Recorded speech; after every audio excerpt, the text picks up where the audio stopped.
Hey everyone, welcome back to AR 3D modeling, where we make 3D design simple and fun.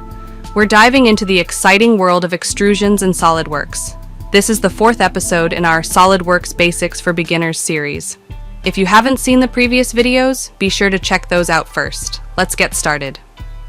First, let's talk about what an extrusion is. An extrusion in SolidWorks allows you to take a 2D sketch and extend it into the third dimension, creating a 3D model. Think of it like taking a flat piece of dough and rolling it into a cylinder. To create an extrusion, start by making a 2D sketch. You can draw any shape you like: a circle, a rectangle, or even a custom profile. Once your sketch is complete, click on Extrude Boss to Base from the Features tab. Now let's explore some of the extrusion options.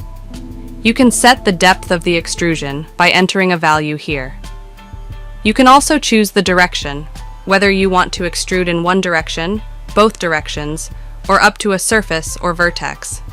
These options give you flexibility in shaping your 3D model exactly how you want. Let's create a basic 3D model by extruding a circle. I'll draw a circle with a diameter of 50 mm, then I'll select Extrude Boss Base, set the depth to 20 mm, and hit the green check mark to confirm. There you have it, a simple cylinder. Experiment with different sketches and extrusion depths to see what kinds of shapes you can create. You can combine multiple extrusions to build more complex models, like this one where I extruded a rectangle and then added a cylindrical cutout. Extrusions are a fundamental tool in SolidWorks that you'll use in nearly every project. Mastering this technique opens up endless possibilities for your 3D designs.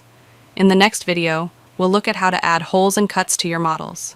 Don't forget to like, subscribe, and hit the bell icon so you never miss an update. Thanks for watching AR 3D modeling. See you next time. Check out these videos for more SolidWorks basics and advanced techniques. Happy modeling!